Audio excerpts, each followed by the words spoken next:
Sometimes that is better.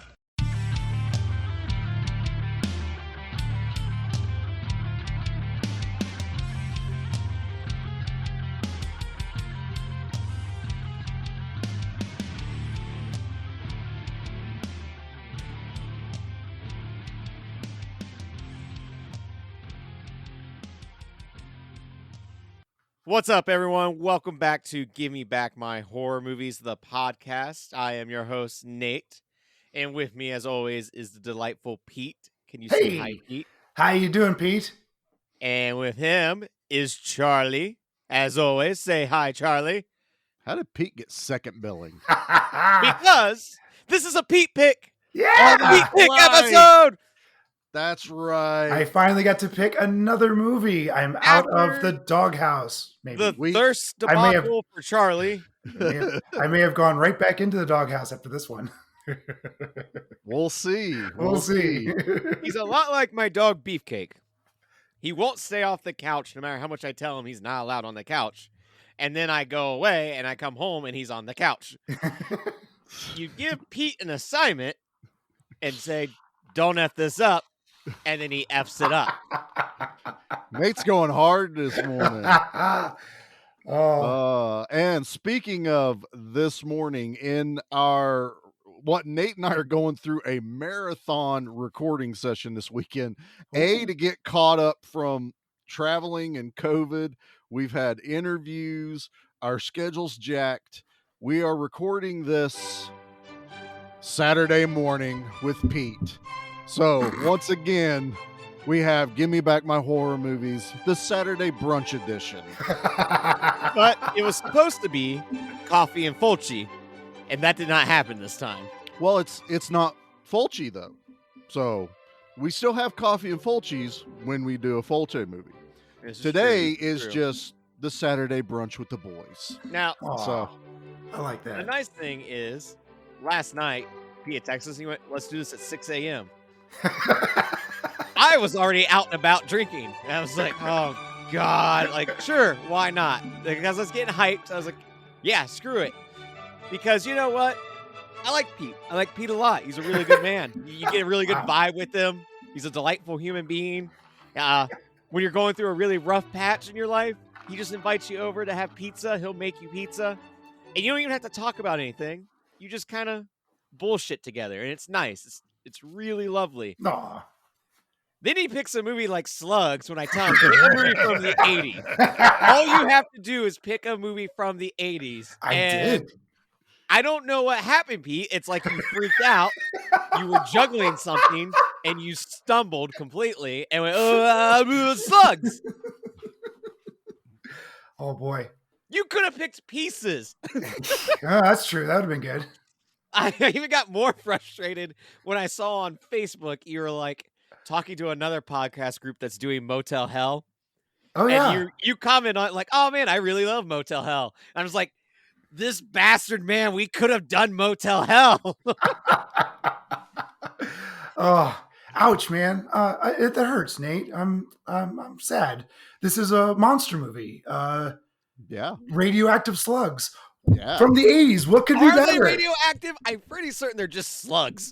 Nah, they said they were radioactive. It's a toxic waste dump that the town was built over or something. And something, I don't know, the slugs got into the toxic waste dump and they're evil slugs. But you know what? Those evil slugs were not ready for Mike Brady, attorney of healthcare. Sadly, did not have the fro that I come to expect Mike Brady. That's associated. Yeah, with, yeah. Yeah, exactly. All right. Well, guys, before we get too heavy in this, yes, we are covering Slugs this week, and I want to go ahead. Juan Piquet Simon film. I want to go ahead and hit the trailer because I don't know this may be like my second favorite trailer I've ever done on the show yet. Oh yeah. So, oh really? Yeah, boys, buckle up. Here is Slugs the movie trailer. Okay. It all began in a peaceful community, a place that had never known evil Until now. But 20 years ago, in the stillness beneath these waters, something happened. And now, its deadly spawn has been released. Coming up from the depths, out into the light. Slugs. First, they got into the water system. Now, they'll get into your system. Oh my God! They ooze. There's something down there that's killing people. They slime. We got a new dead body showing up every 10 minutes. They kill. We're dealing with a mutant form of slug here, a kind that eats meat. It has 3 or 4 rows of teeth. Don't turn on the tap. Don't go in the basement. No! Get out of it! Steer clear of the sewers. And whatever you do, don't make out while your parents aren't home.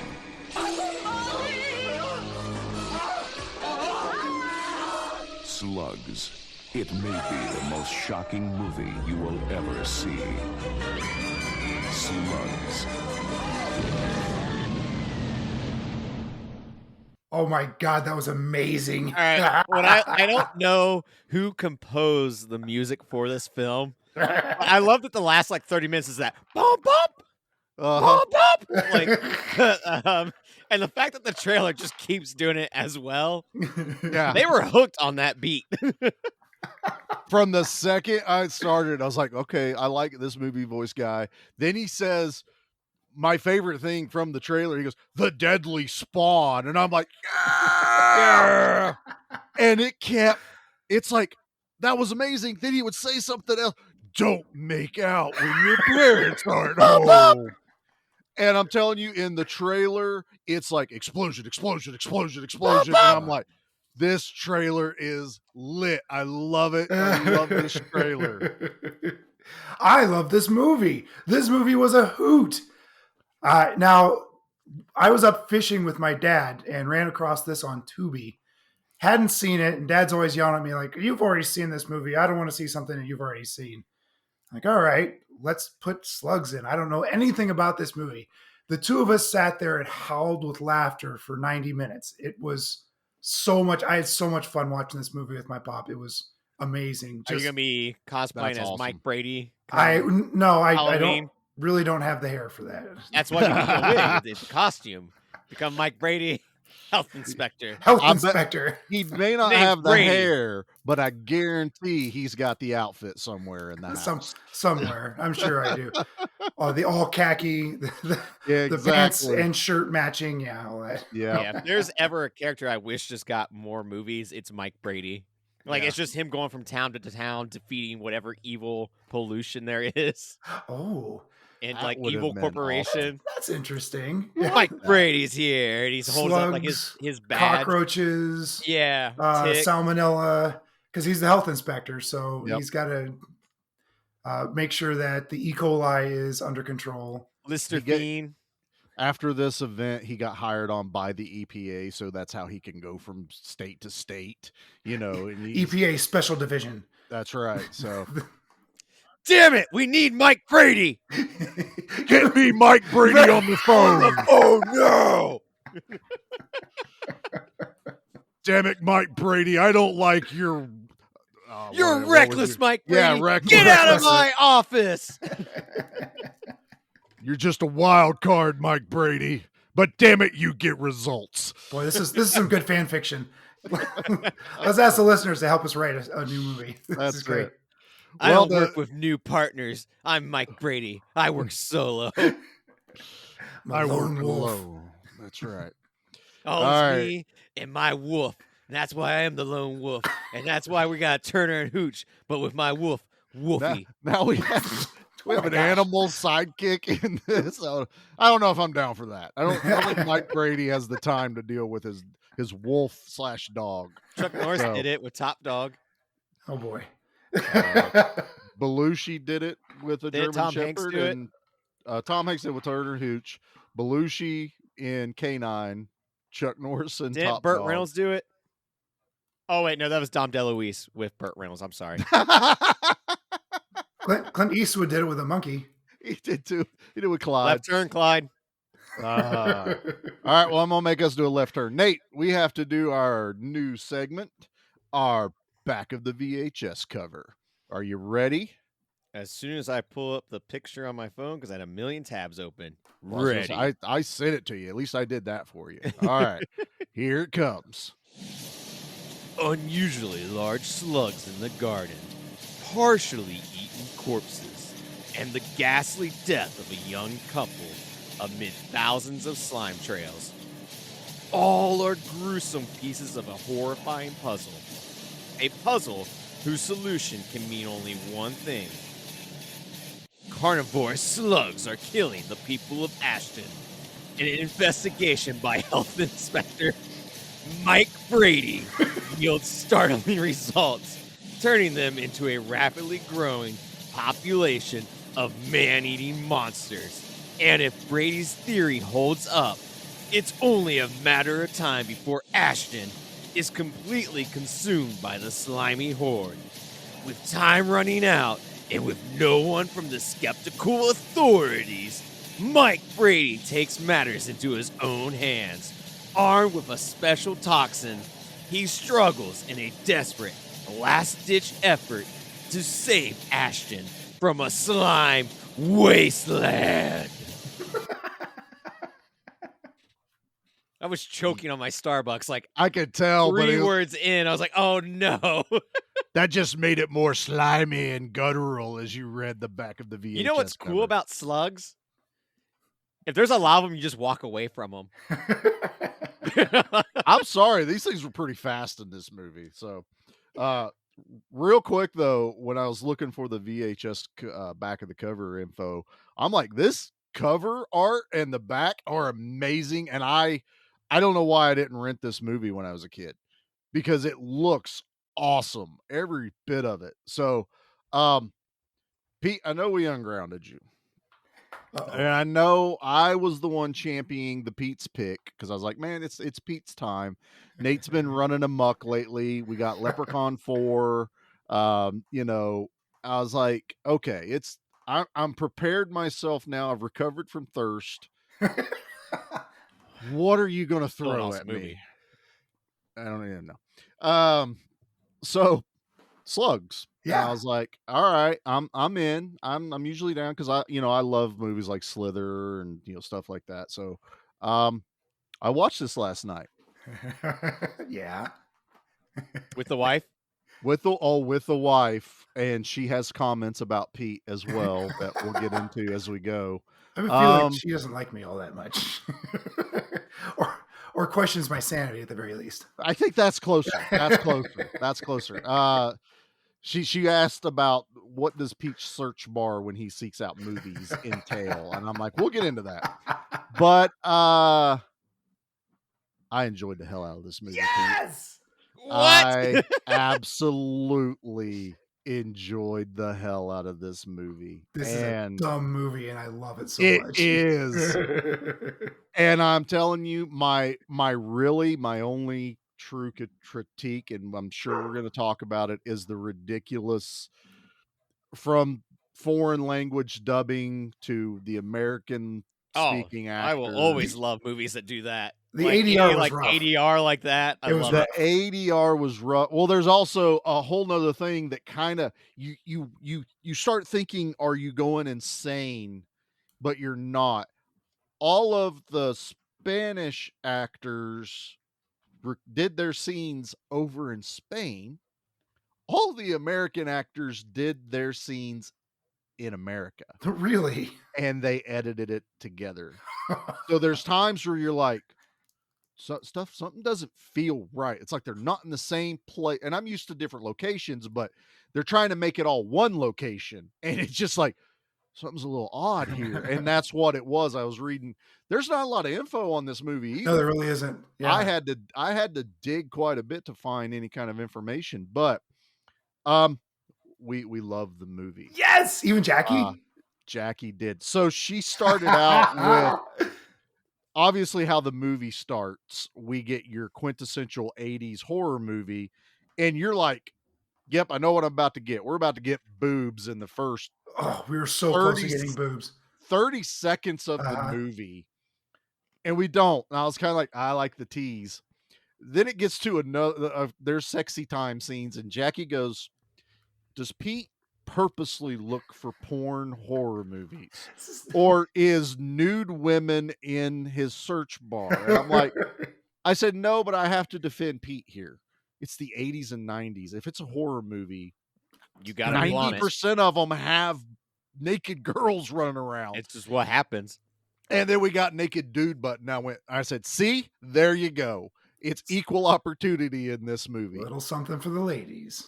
But when the gore starts happening, my wife exclaims, ooey gooeys. And she is hooked from there on. And every time something, it kept going to 11. And the big one that happened, she was ecstatic. She was like, that was the best. That's the best thing I have seen. We got done watching that movie and we absolutely loved it. Outstanding. Yes. Oh, I'm so happy I'm in the good grace again of one This Charlie. feels weird because now I'm the one that's upset. You're the with one that's Pete. out. All right. Looking at the cover of it, knowing this is the guy that made Pieces, I was expecting a lot of boobs and a lot of blood. And I felt like I did not get much blood. I did not feel like there was many kills in this. Now, don't know the body count just yet, but aside from our two teenage lovers getting completely eaten alive, I was like, yeah, there's not much here. There's just not much. Like, I don't know. I was expecting Were you paying more. attention to the movie? A lot more. Yes, my very first notes were crop top. That's how you knew I watched it. One of my notes is blood fountains, and I'm here for it. My only complaint about the gore in this movie is it's that stupid red paint looking blood. Oh, sure. Yeah. I don't know. There's something about that paint that I like. I guess I'm just, spoiled because we have like really good blood effects out there that look real. Although there were some effects in this movie that I was like, wow, and they were so simple, but I was like, I loved what they did. And we'll get there. I don't want to just jump right into the gory bits of this movie. So we don't have the nostalgia attached to this movie, obviously. This was basically we all blind watched. First time watch. All first time watch. So I guess what I would ask is, what do any of us remember our first like creepy crawly movie that we'd seen back when we were younger? There are a ton of slug type movies and creepy crawly bug type mind controls. Any thoughts on maybe just to get a little bit of some nostalgia where it's like we should have watched this movie? Here's the one that comes to my memory, but I don't know the title of the movie. Well, you can describe it. Maybe we know. I remember it being at like maybe an island, small town, populated area. Mm-hmm. I believe there were mutated bugs or something of the sort, and then a dinosaur that looked like it was floating, basically. But I remember something about the bugs being creepy. I don't know if it's Carnosaur or not. I really don't want to go back and watch Carnosaur. Why not? I love Carnosaur, but I don't think that's Carnosaur. I know. I don't know what movie it is. I specifically remember there being like a tank dinosaur. But it's just the bad practical effects. So it looked like it was floating, basically. But I have tried to search it. I don't know. I just remember there being like an aquarium that had these bugs, and then they eventually get out. They kill some people. And then I really say it was a dinosaur. I remember watching it in Tennessee at my aunt's house. Huh. And it's just, that's it. But I remember being really creeped out by these giant bugs. And I'm just not a bug guy at all. So bug movies and stuff like that, I don't mess with. Wow. Normally I'm pretty good at these, guess the movie things, but Nate just went I feel like he's talking about 3 different movies. I feel like I could have also just had a nightmare and it just stuck with me so badly. I'm like, this is a movie now. Very, very possible. So I had a crush on, well, maybe I still do, on Jennifer Connelly. from Labyrinth, and she was in a movie called Night. Was it Night of the Creeps that she was in? She could control bugs. Yeah, it goes by a couple of names. Night of the Creeps is the one I know it by, and I enjoy the heck out of that movie. That's the Dario Argento, film, isn't it? Yeah, that's what I thought. It's been a long time since that's I've a seen that. damn good movie, and maybe that's something that we could do That'd in the be a future. nice But one, but yeah, the reason I saw, and that like you said, Neil, I'm not anti-bug, but any kind of a legion of anything is always unnerving. And since she was my crush, I had to watch the movie, and it was a horror movie, so 2 bonuses. And that movie kind of creeped me out back in the, what was that, the mid to late 80s? Yeah, I think it was definitely 80s. Yeah, for sure. And the other one I remember actually kind of scaring me. I went to go see Godzilla 1985 in the theater in 1985, and that sea louse that jumps out of the locker scared the poop out of me as a kid. Holy moly! Just damn it. Oh, that was mine. I'm so sorry. Oh, no, it's fine though. It's fine. But I'm glad, because I was like, does that count? But I was like, that was my earliest memory, because I was pretty young when I watched Godzilla 1985. Godzilla movies I was allowed to watch pretty early on. 1985, I always felt like went really kind of dark and hard. It was a horror movie. I mean, is it a horror movie? I've never seen it. Is that the unreleased one? Or it's since been released, but that was a tough one to find for a long time. It really was. Our but local it's out on video Blue store. Our local video store had a VHS copy. I always remember it was Godzilla, and it said 1985 underneath it. And it's as close to a horror movie as Godzilla movies have gotten in a very long time. That's true. It was very, very dark. And that scene, it's similar. It's right there with the sea louse of the guy that's like kind of tore up and like messed up, like dead.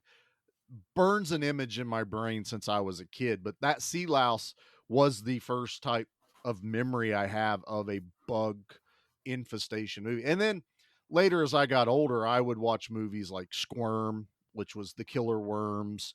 I wrote down a few. Fun fact: I did a double feature, Slugs and Squirm. With my dad. Yeah, that was our double feature. Squirm was the next movie that was going to play after we got done watching Slugs. Oh yeah, I think that's why I watched it, because it was the very next movie on Tubi. It was just too late for me and Jackie to stay up and watch that one. But I mean, we were hyped. And then I've seen movies like The Nest, and then get into the newer stuff where we've seen Slither, and I absolutely adore that movie. Slither's good. Ticks is a good one. Oh, when we want another ooey gooey, I'd like to do a double feature of Ticks and Mosquito, because I don't think I've seen Mosquito. Huh. Oh, I know I have. There's a lot of ooey gooey in Mosquito. Like, I'm down with it. I like this double feature. Yeah, and I'm kind of kicking myself. I wish I had known what's like. Slugs was fun. This is a double feature kind of movie. It's like, I really feel like it really was like something that we could have done 40 minutes on this and 40 minutes on another. Yeah, case of beer in the back at the drive-in. This is double billed with one of these movies we're talking about for sure. Ticks being directed by Tony Randall. We just did Hellraiser 2. Like we could. Yeah.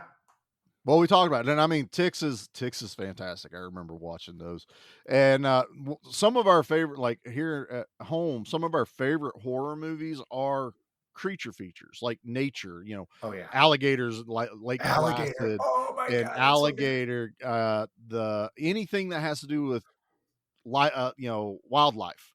Piranha. Jackie loves dude. I watch all of the Piranha remakes. movies. Sweet. Agreed. We watched Piranha 3DD was amazing. Oh my God, that was so funny. I have not seen that one. Oh, it's a hoot. The double fun. D. Yeah, but it's dumb. You just, and that, that's the difference. Once I realized what I was watching and got back into that stupid, goofy creature movie, I was in 100%. Yeah, the acting is they're not great actors in this. Yeah, dodgy at best. You don't care about that in a movie like this. I didn't. The ADR was the only thing that was really bugging me, even about the acting, because I was just like, Mike Brady sounded good. most of the people he was supposed to be talking to sounded like shit. You know, I always just love that charm. It will always crack me up. And like any of those old Italian movies too, like where it's just Yeah. like they filmed it without sound and then just went, all right, we'll just dub Right, it. right. And even like the Shaw Brothers, all the wonderful kung fu movies that are well, I'm used clearly to it done. in that doesn't Yeah. bother me as much. It's when I watch something from 1988, Fair. you would be like, I think we have it figured out by now, guys. Nope. And no, They we didn't. still haven't gotten it figured out. Although I will say this rip on Tubi was beautiful. It was Yeah, was- it was a good transfer. Video was Mhm. amazing. The slugs, they used real slugs. You guys know Uh-huh. that, right? all Like, but all did but not know one that. was real. Was it the one with Well, the teeth? Little vampire slug. Ah, he is Ah! the cutest little bastard. And that's the picture that pops up when you kind of look up this Yes. movie. And he doesn't have fangs. They're like two separated buck teeth. And I was like, I love it even more. I kind of want a plushie of the Of that slug slug. from this. Put it next to my Tingler plushie. There you go. And it was now there's a lot of scenes where it's just rubber chunks of black thrown on the ground, and Jackie's like, that doesn't look very real. But I was like, yeah, I don't think they had 20,000 slugs real. They had like maybe a pan that they could do the really good close-ups. And I was also watching it going, this film's not sped up. Those little bastards are kind of fast. That's not what I was expecting. Not expecting that from a slug. No. The only part where it was a little is when they electrocuted him, and there was a stampede of slugs. And then the glorious 80s CGI of electricity. It We was a always gotta mix of have like that where it's like blue lines and stuff. It was animation. I mean, it wasn't it was- CGI. it was the Highlander quickening for Yes. the yeah, slug. exactly. And there's one slug left over. There can can be be. only There one. was. Which I want to talk about that later. Jackie and I had a good discussion. And Oh, yeah. we feel there's so many plot holes in this movie. That don't matter. And things, it doesn't Yeah. matter. So Mike Brady is, like we talked about, a health inspector for this small town. And all we know is we're just told that. And this is a movie I love that we talked about. Like within 30 seconds, we almost get boobs, but within 45 seconds, someone dies. And in a pretty glorious way. You know, the kid gets pulled into the water from fishing. She thinks he's messing around. And then our first fountain of blood comes rolling out of the water. That classic trope of Here's the bubbling thing. up. Mhm. You don't pretend to drown when you're on a boat. That's a dick move. You've It totally really That's not is. a practical move. That's not fun. If you're on a boat and you fall over and like try to do the whole drowning thing, like, no, that's on you. He had his hand up, and it reminded me of the Terminator right before he did the thumbs up at Thumbs the up. Terminator 2. But, you know, so I was in at that point. I was like, I love it when a movie gives me that kind of kill. And I was fooled with House by the Cemetery because we got that great kill sequence at the beginning Right. of it. So I was still a little apprehensive. Then we get into some like just dialogue, and it's just to kind of set the stage of Mike has a couple buddies. One guy's got this really big business deal he's working on, and that's important to the movie as it goes. And then he runs into his other buddy who works for the sanitation department. So it's kind of like, okay, I understand the beginning of this movie. They are just setting some of our characters up. Yeah, And I'm we're down. introducing all the characters, and now we Yeah. know who's who. Sure. Then it jumps to another great eluded kill. I can't because we get the payoff later. Yeah. But we get we get our other kill of the Yeah, this one I didn't quite understand. You're talking about Otis the drunk, right? Otis the drunk. Yeah. Yeah. So Otis the drunk, we realize he's very drunk. He's got his liquor in his pocket. He walks up to his house, and there's a huge eviction notice on the door. Spits at it, goes inside anyway. So the power's been turned off in his house. Obviously, they're He's trying walking to around with a kerosene lamp. Kerosene 'Cause lamp. His power's been turned off. He eats what I can guess is a week-old pizza and spits it out. Throws it down the basement door.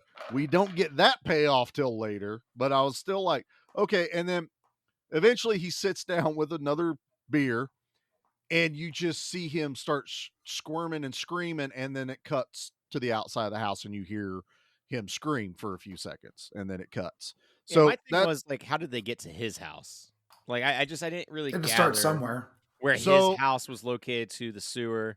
his was ground zero at first. So the slugs are, well, I can't say ground zero. We know what ground zero is later in the movie, but his was like the first stop. These slugs are traveling through a sewer system that we're told about later on. That there's, and it, no town has a sewer system that big. No, Okay, no. They're like 10-inch pipes, not I can walk through and battle slugs size pipes in this sewer system in a small town. It doesn't work like that, but it works for the movie. He's So also this- throwing all this trash in his basement, and I think Yeah. it's. My thought was that it was attracting the slugs because of the waste, and it Yeah. looked like it might even been an earthen basement.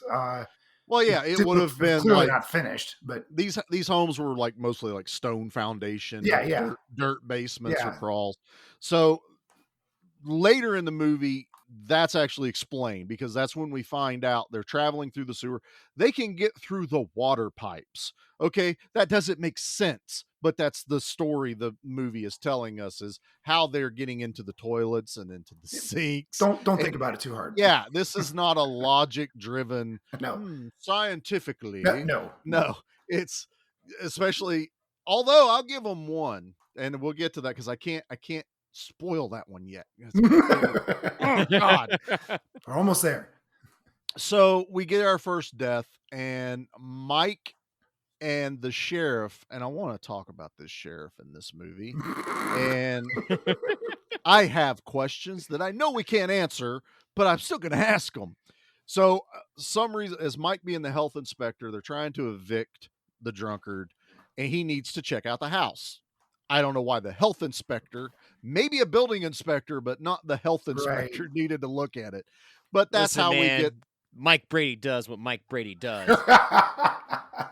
Mike Brady don't take any rules from anyone. I'm my own boss. I work for the EPA, damn it. You don't have jurisdiction over Mike Brady. It's awesome. So I'm just trying to set up, because again, I don't want to walk through the whole movie and synopsize it, but I want to get to the sheriff, because I don't know what I feel about the sheriff. So he's very angry. He all is the time angry for no good reason. The whole movie. He's pissed off at everybody. Mike Brady is 2 minutes late to his meeting. Right. And he's like, that's 2 minutes past 8. It said 8 when we were supposed to meet. I was just waiting for him to like bang his fist on the desk. Mike Brady, you're a renegade health inspector. You're always late, Mike Brady. And I did enjoy the interaction in the car where Mike lights up a cigarette, lit, and looks at the sheriff and goes, "You don't mind if I smoke, do you?" And the sheriff goes, "That's a dick move." It is. And so at first I'm like, I know why the cop's pissed right now. A, Mike was late. B, he does a dick move and lights a cigarette, then asks us if it's okay. Mm-hmm. The window's down in one scene, but it's not down in another. Don't worry about that. That bugged the shit out of me. Don't worry about that. He throws the cigarette out, and the sheriff goes, "You're lucky." He goes, "Because normally that's a $500 fine for littering." And I'm like, okay. And then the sheriff puts a piece of candy in his mouth, and Mike goes, "You know, the people that make that candy, you know what's usually in it? Rat shit and some other stuff." And the sheriff spits it out the window, and Mike goes, "You're lucky. That's a $500 fine for littering." I'm like, oh my God. Also, Mike Brady is doing a very bad job, because if he knows that these candy factories are filled with rat shit, he should shut them down. They should not be open, and then you should have healthy candy on the streets. That's right now we have small town Mike Brady. He hasn't elevated to have the jurisdiction to shut down That's true. big corporate This candy. is why he's going to houses. Big corporate That is the main nemesis in our series. Is he's after corporate candy.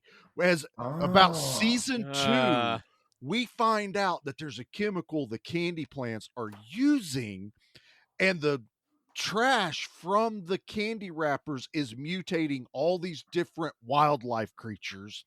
And Mike always at the end of every episode finds a different candy wrapper as he continues his search. Reese's. Pete's over here shaking his head. I got nothing. I don't know how you guys got here, but okay. This is what happens when we record on a Saturday morning and I'm hyped up on caffeine. Like, most of the stuff that you guys are talking about, I'm like, I don't even remember this happening in this movie. I have a feeling we're going to get a lot of that because we're getting to the point where we finally get the reveal of the old man when he got killed in the house. It's pretty gooey. It's gruesome as shit. And then Mike, health inspector extraordinaire, tells the sheriff, I got to go back in that house. He's like, okay, but be quick so he can inspect the house. I don't know.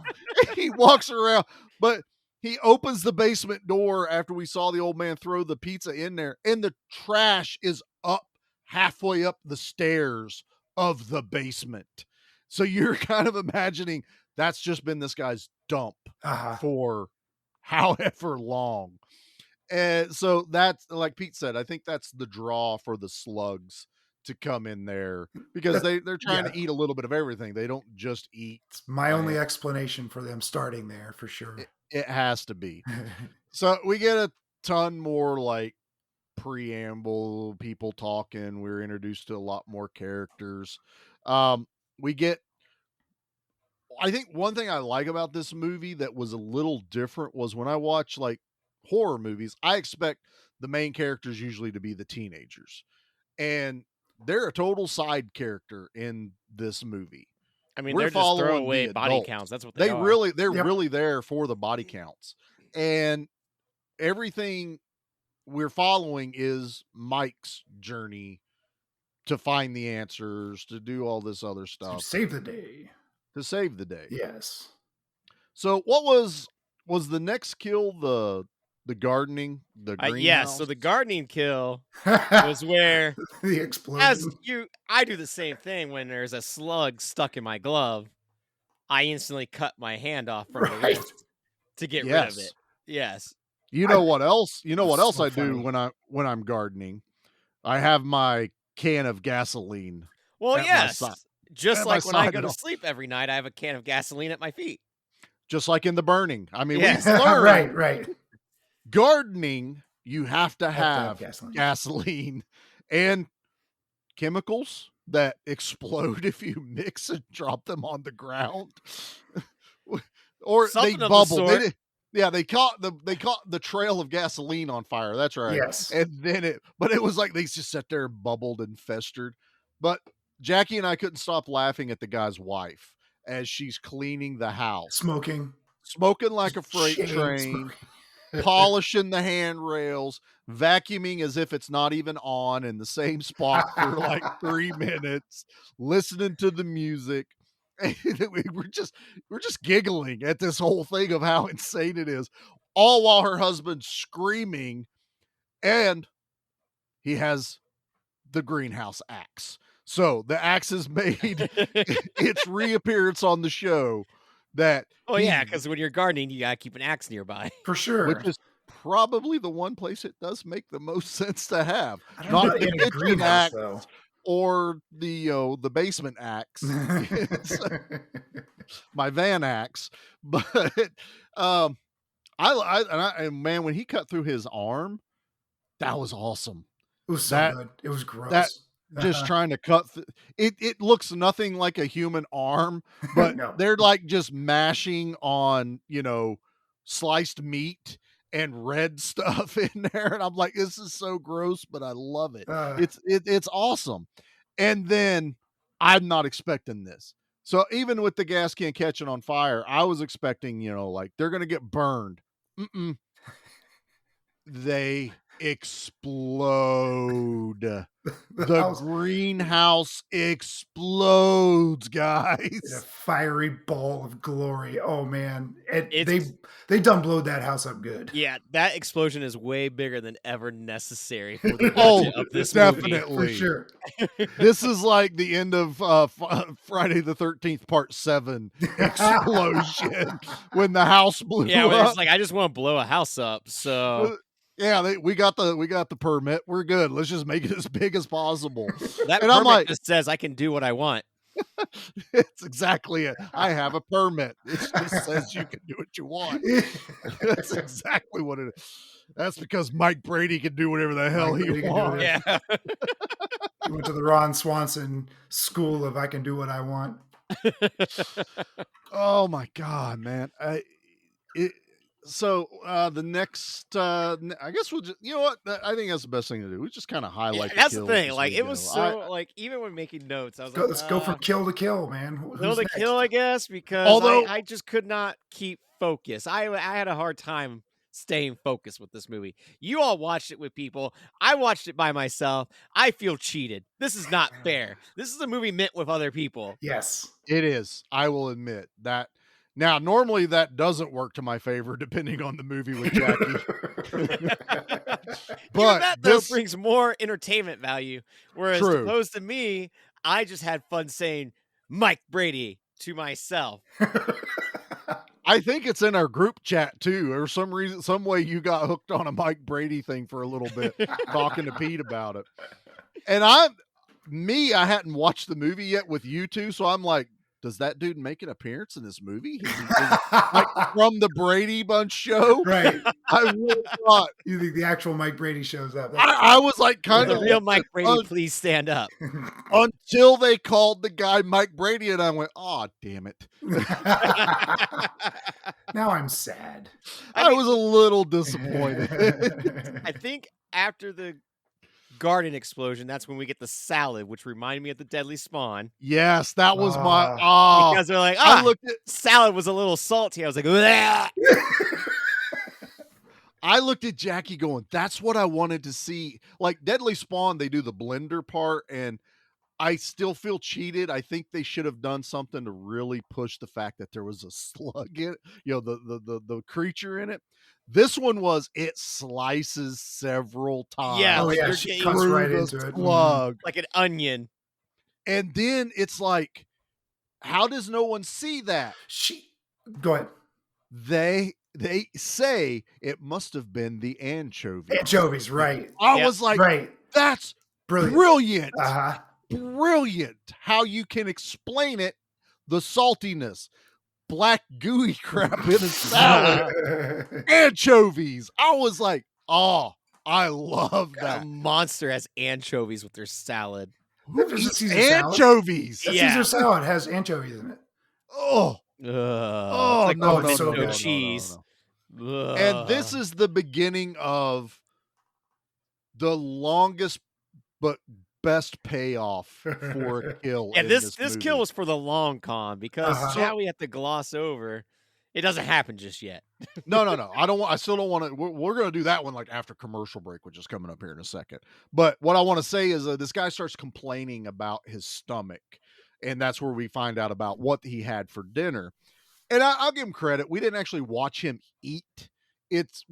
We assumed they had dinner. No, this is exactly why I have pre-cut salads. This is exactly why I don't make my own salad. They sell kits, damn it. And that's why you buy the kit and you just add your ranch. That would worry me worse. Yeah, it's coming from because a factory. I didn't watch who did that. Because in season 3, after we've taken down Big Candy, we find out Big Salad has. I hate this episode. I'm never going to be able to eat again.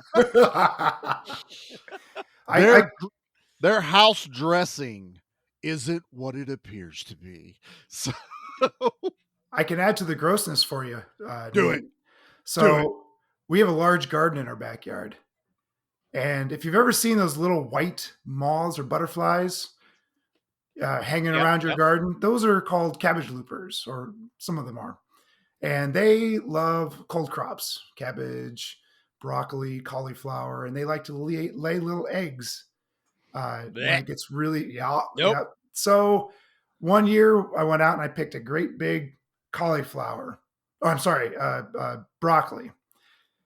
Brought it inside, and my niece Mary was there, and we started cutting it up and washing it off, and we put it in a salad, and she takes a big fork, almost puts it in her mouth, and here's 2 little green cabbage looper larvae waving at us, going, "Hi, how you doing? You forgot to wash us real good." And sure enough, we looked into the salad, and they were just everywhere, just everywhere. Oh, see, here's your problem. Broccoli is one of the deadliest plants on earth. What? And it tries to warn you with its terrible taste. Oh no, man, broccoli's good for you. So good. It's a Simpsons reference. Oh, okay. I missed that. But anyway, so yeah, cutting up bugs in your salad is a thing. Well, guys, I don't have to worry about that at all because I don't eat vegetables. So. Oh. All right, I used to, but I've become a very big salad guy recently. Since I was a kid, it was always eat your vegetables so you grow up big and strong. Eat your vegetables, do this, do that. You grow up big and strong. Well, you proved them wrong. I'm 6'5", 275 pounds, and I don't eat vegetables. I don't think a vegetable would have really meat. That could have made you 7'2" and 450 pounds. Yeah, but all the people that eat vegetables that I know are smaller than me, so Most people are smaller than you, Charlie. I mean, that's my point. You don't have to worry about broccoli killing you. But one of the fun things Jackie and I get back to the movie. I had no good segue, but to get back to this one guy that has ingested the slug.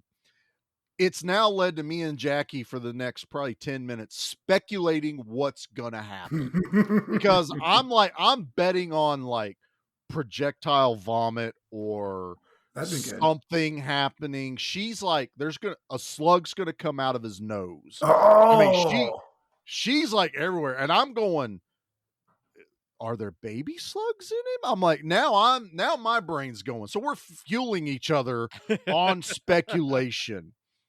And let me tell you, we weren't expecting what is going to happen. But before we get to probably the next 2 best kills in this movie, I say we take a quick commercial break. Yes. And we will gather our notes and we'll be right back. I got like 5 sentences left. We'll be back following these messages.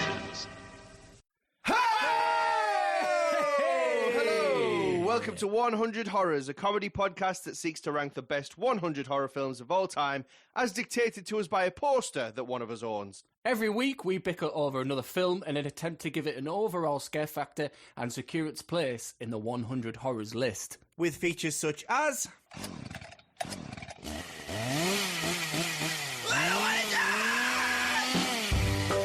But at least I won't die like that. And... What would you say to them at the funeral? We take a light-hearted approach to horror cinema so that it can be enjoyed by even the most squeamish of listeners.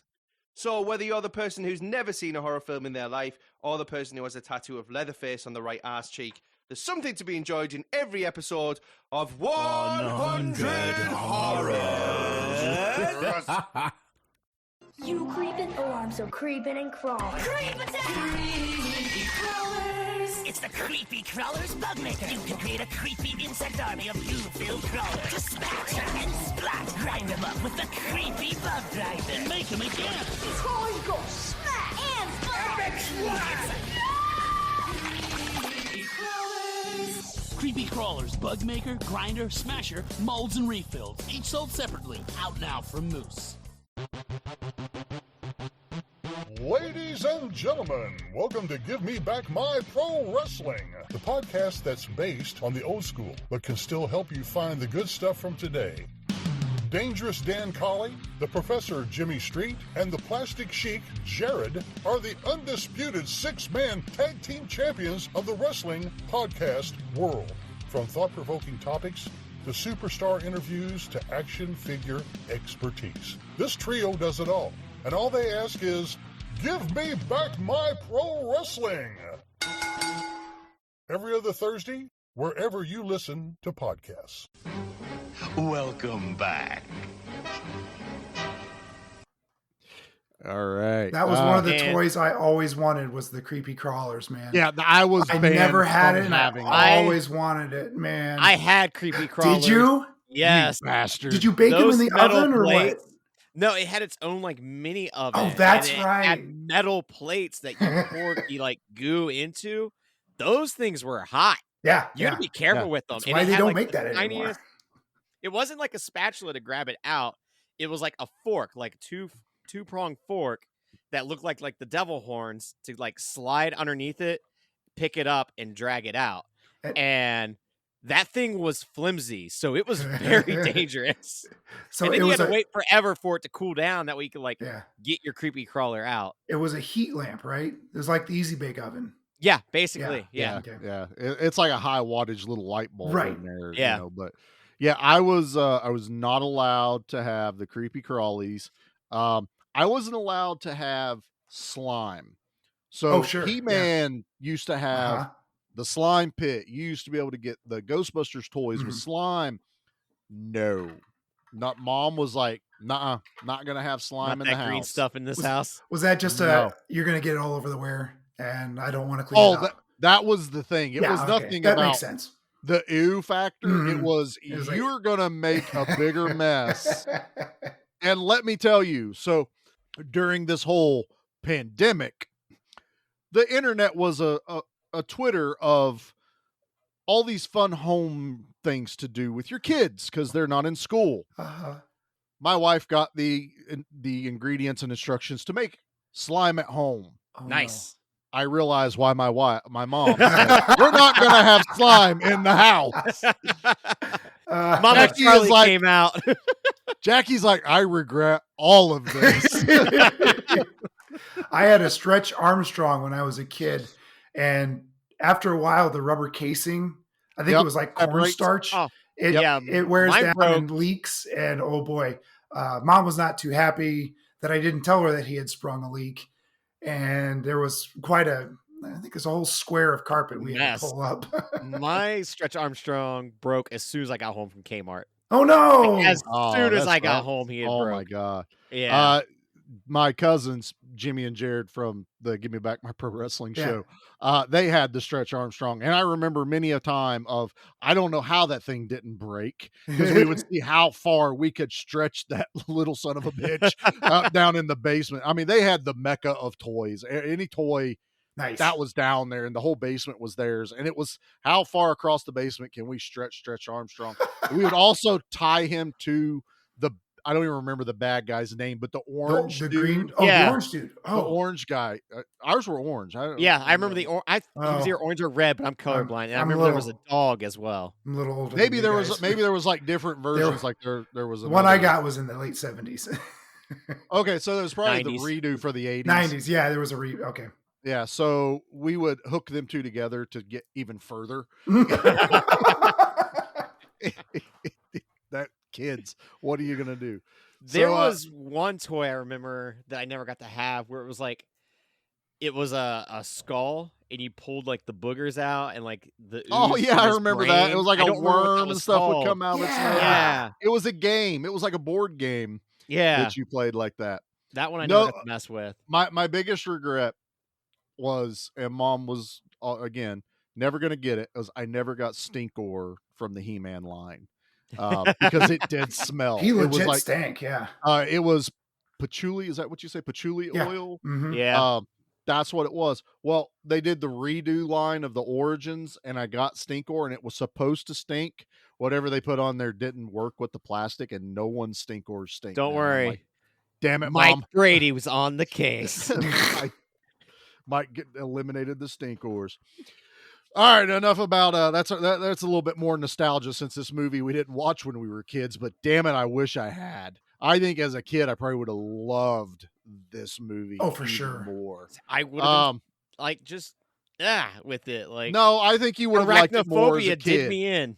Like Oh, yeah. that was the one where I was like, yeah, you know what? These type of movies are not for me. Like Eight-legged freaks or big ass spider. That was awesome. The Mist. No. Yeah, Mist is good. Oh, The Mist is fantastic, but like I hate every creature in that. It's like literally my nightmare. I hate it so much. All right, so what's our next one? We get the Teenage Lovers. This is where our we get next Teenage kill, right? Lovers. Yes. So this is Jackie's riding a high. Then we get to this, and she goes, "Pete." Oh, for heaven's sakes! This is just standard. Yeah, there's nothing crazy. It's gonna be hard to find a film from the 80s that doesn't have some boobs in it. Oh, and she's well aware of what life force is. I have a reputation to uphold, so I'll make sure to get something for her next time. Just keep them going. She listens. Exactly. She listens to the show, so she's well aware of what life force is. That movie. Because I'm defending this, and I think this was when the point where I was like, it's 80s. There's always going to be boobs. And then I was like, look, there's dude butt. And she's like, yeah, okay. I said, wait till we do Life Force. We weren't playing that down when we talked about it. She's naked the whole movie. The whole time. Yeah. And they don't hide it at all. And she's like, are you serious? I'm like, yeah. And I was like, yeah, I've seen the movie, back in the day, and we may cover it. She's just shaking her head. What was that sword and sandal one? Conqueror? Oh, Conquest. Yeah. Conquest. You talk about somebody naked through the whole damn film. They even covered her face up. So it's just like, it's like it's just a body. Snake and body. That's all that was there. Yep. Full frontal the whole time. Yep. So we get the parents left. This is the whole part of the trailer of don't make out with your girlfriend when her parents aren't home. And he goes in, they're getting ready to have some fun. Apparently the guy's an alcoholic. I don't understand how that it's just what keeps him going. I think fed into the storyline whatsoever. I think he's underage, so he is like, hey, opportunity to get my drink on. And drink then like a fish. Right. Yeah. I got to recharge my batteries, babe. I was like, I think it has the opposite effect, to be 100% honest. There's a sweet spot, of too much and not enough. We'll call it the sweet spot. So I did love this kill because they're going to town. It's hilarious. They're having a good time. The slugs have covered their floor. The whole floor. The whole floor. And she falls face first onto the floor. And I'll give them credit. And it could have been they kind of knew they maybe wouldn't be able to get away with it with the MPAA. So they were just like, let's make her go face first. Because now your imagination's going like, what is happening? What is going on under there? The dude's trying to jump from the bed to the window to get out. Well, the floor is lava. Right. He clearly never played. Literally lava. Yeah, he sucked at that game. Beat me to it, Nate. And then she raised her head up, and the eyeball that's so good. Dangling out is great. Oh my God. The red paint blood just oozing out of her body. This one, it worked. Screaming. Yeah. And this was actually where I got more annoyed at the red blood was her back looked like blood. Like where it was, all of the, like, it was rubbed on her. But I was like, that looks like blood. Then she raises her head up and it's just like they had a pump with Sherwin-Williams blood red in it and just pushing blood out of the side of her face. That is actually color 62 Daisy is red. That? Yeah. That Nate's got a couple when of I was looking red at walls. the swatches when painting the house. That's right, man. That's right. So yeah, I was sold on that, and then they played with shadows in this movie with the dude trying to get to the window because he's butt ass naked and he's trying to stretch to get through this window, and you're like, I don't see dong, but I'm pretty sure it's there. So all I could do in my mind was please fall and then stand up and there's a slug in place of his dong. That would have been wonderful. Oh, that'd have been so good. Even Jackie laughed. She was like, yeah, that would have been kind of funny. I was like, for all the boobs you get, let's get Slug Dong. Slug Dong. Hashtag Slug Dong 2022. Hashtag Slug Dong, where he stands up screaming and it's just down there dangling. It's attached to him, and oh yeah, he's Oh, like yeah. running around. I'd It's have got been there for all vampire of that. teeth in him. Yeah. Oh yeah. His two little buck teeth. I'm hide it. No teeth. No teeth.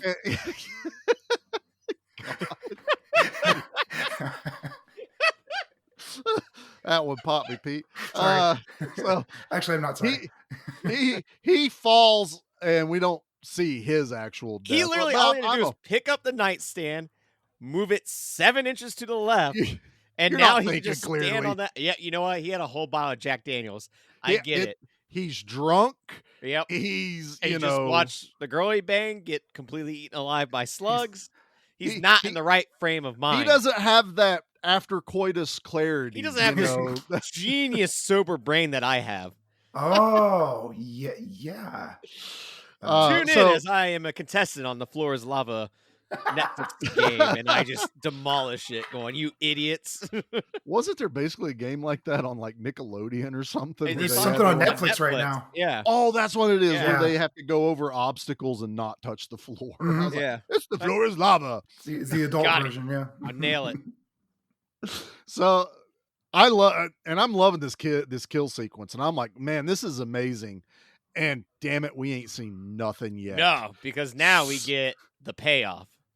We get, and the guy's name is David Watson. So it's a friend of Mike Brady's.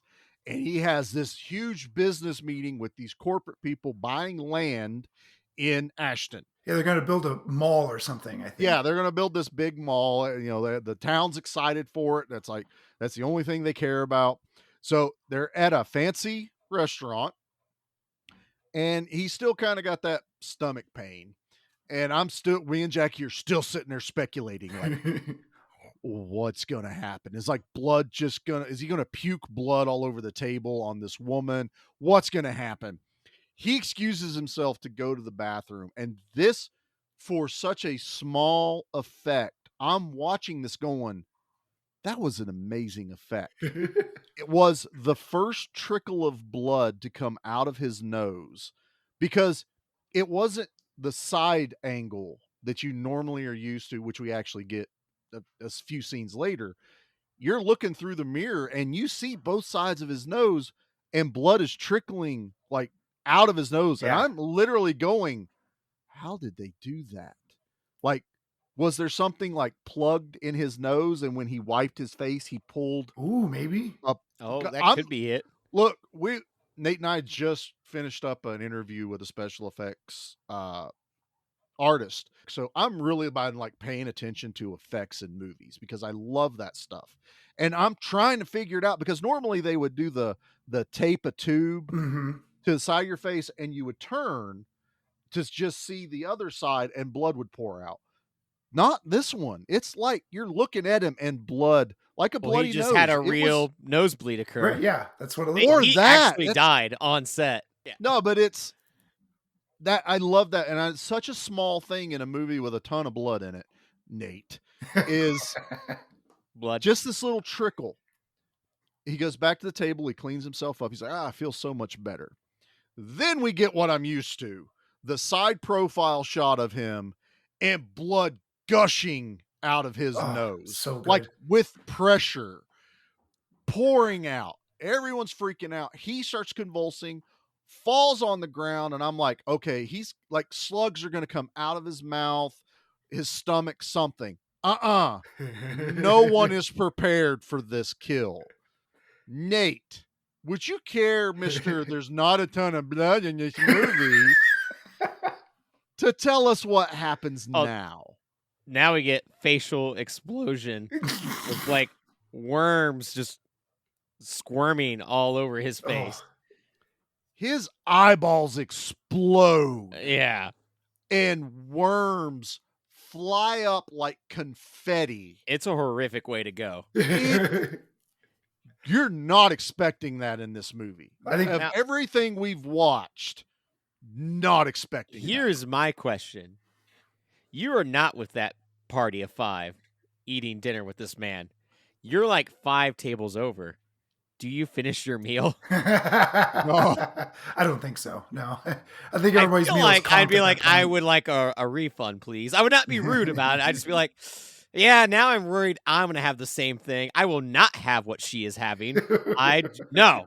No. So I would have to say though, because it's not a small restaurant. There's a possibility there was a table further away from the chaos.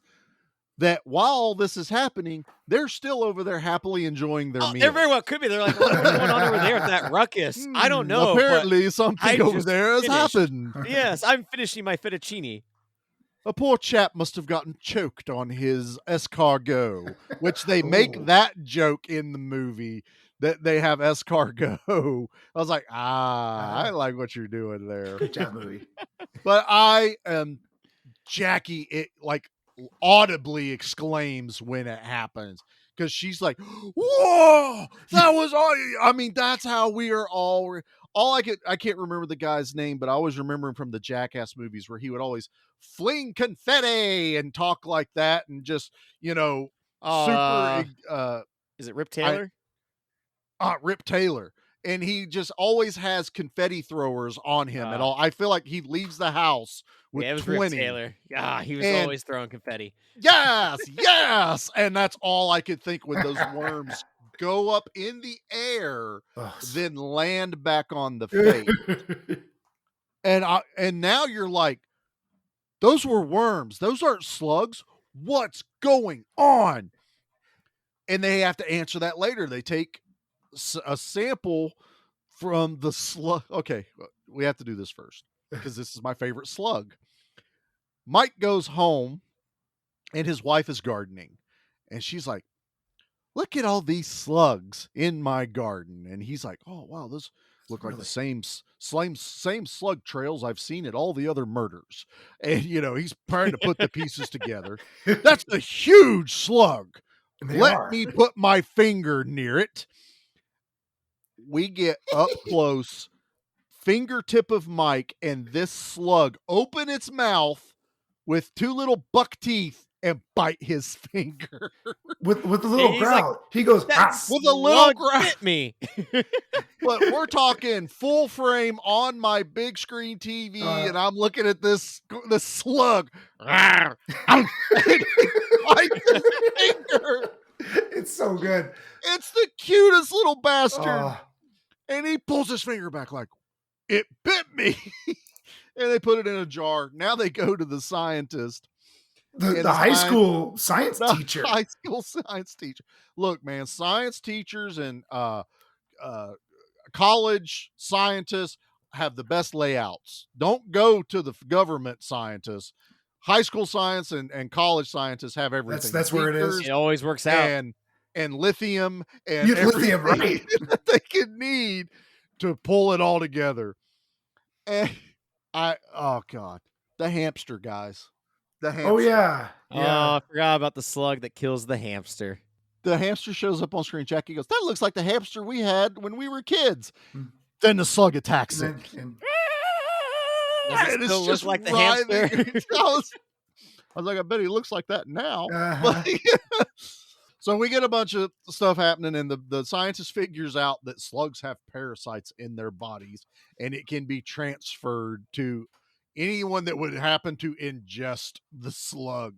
And now we have giant parasites inside of people who have accidentally ingested the slug or I was waiting for Mike to be infested. Like the slug bit him. I was like, is that mean he's got him in him? I was kind of waiting for some kind of payoff you, with but that. you cannot bite the slug. Would he turn into a were-slug then? Like during a light rain or something? That's turns into a giant man-eating He's slug. doing your job, Nate. Misty morning. At dawn, right when it's cool out still. Yeah. It did growl when it bit him. My dad and I rewound that a couple of times when we were watching it because oh my God, did we just see that for real? Yeah. Oh yeah. And we were dying. Oh, I was 100% in for it. I really was. I was loving it. And now the movie picks up some steam. I felt like from this point, from the face It starts exploding going on downhill or not. I don't say downhill, but yeah, it downhill. It does pick up a lot of steam where they're okay. We've got a plan now. Yeah, so they're now Mike's on a mission. He has a theory. It's slugs. His buddy from the sewer system septic company, or the government part, goes, and this is how we get our answers in this movie. Was I just found out 50 years ago they used to dump toxic waste over here in the flat area they're going to build the mall. Oh, maybe they broke through that layer when they were bulldozing the dirt. And I'm like, okay, we got our answer. We got our trauma type movie answer to it's always toxic waste. That's all I need. That's all I need. Yep. Always toxic waste. I don't even remember these lines of dialogue being spoken. I do not at all. Were you drinking? No, I was just very bored. Oh man. I know. Nate, if you get bored during a movie we're actually covering, you're now legally required to watch it twice. Or call me. I'll come over and watch it together. Yeah. What is that? Well, Yeah, you watched it like a month ago, Pete. You're like, oh, we're going to do Slugs. I'd have watched it again. See? Yeah, so I watched it yesterday. They now have God, I don't want to keep going through this movie. This is already going way longer than I thought we were going to actually be able to talk about Slugs, but it's been surprising. We could wrap it up here. I mean, pretty much they've got a plan, and they've corralled all the slugs in one area, right? Yeah. So they figured out where Ground Zero is, Yeah. which was where the nuclear waste was being dumped over a cistern of water. And I was like, because I guess there was an old factory there as well. So it was just a factory and a toxic waste dump. I don't know what they were processing or making there, but maybe it was the first big candy from season 2. Anyway, season 2. So they go into the sewers after the scientist has developed a chemical to spray on the slugs made from, the only thing I understood was lithium and something else. And when they put it on the slug, it exploded. The slug exploded. Kaboom. Exploded. And God bless him, when Mike tells his buddy his plan, he goes, so let me get this straight. Your plan is to take a chemical that explodes when exposed to moisture and spray it in the sewer where there's moisture. And I'm like, thank you. Because they could have everyone just blindly went with this idea, and I'd be going, there's a lot of water in a sewer. How does it not just instantly explode? Someone asked the question, and I was so happy that at least not the scientist, the other guy goes, are you sure? And he goes, I'm sure. I'm in. So I even thought that there was another exchange where I think Mike asked, is this going to blow up the whole town? And the scientist goes, well, I hope not. Oh, that's right. He does know that. He goes, will it blow up the whole town? And the scientist goes, I hope not. I was like, but you know what? If I'm putting a plan together by the seat of my pants, I feel like those are the same responses. Yeah, that would be the reaction to have of like, well, if it does, we still got him. So I mean, I'm pulling up to Nate's place and Nate, I got a plan. This is what we're going to do. Are you in? I need your help. What's your answer, Nate? Yeah. Exactly. Let's I'm in. do this. Let's go. And so can we get food on the way? Absolutely. Yeah. Let's grab a bite. No salads. But let's grab a bite on our way. There's probably worse stuff that we actually don't realize. So I just want to put that in your mind right now. So we have a huge tanker truck full of explosive lithium liquid that's hooked up to a hose. That their plan is to corral all the slugs into one area, spray the chemical, no more slugs. And I'm like, yeah, I don't think that's going to work. Because Jackie and I are already going, there's slugs in a bathroom. There's slugs crawling over someone's second floor of their house.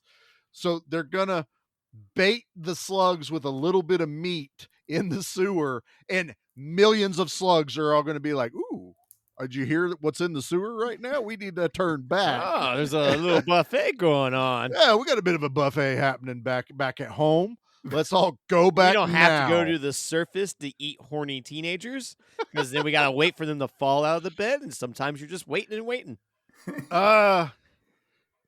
There's a kill in this movie, and I don't like what they did before the kill of this movie with the teenage girl. The teenage girl? Yeah. It was that was unnecessary. Yep, it was completely unnecessary part of the movie, and it even breaks the trope of the if you fool around, you're going to get killed.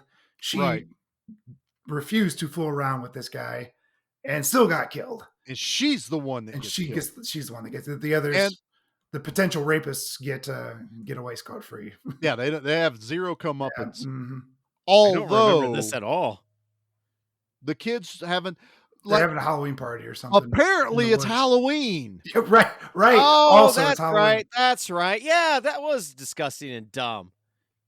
So this whole time they've mentioned Halloween like 3 times, and I'm like, there's zero decorations anywhere. Nothing. Not to mention the town looks like no one exists. This is where a director goes, well, scary movie should take place on Halloween. I guess. Now it's at nighttime, so we'll just make this be Halloween. And what made me mad was she does die, and that made me mad.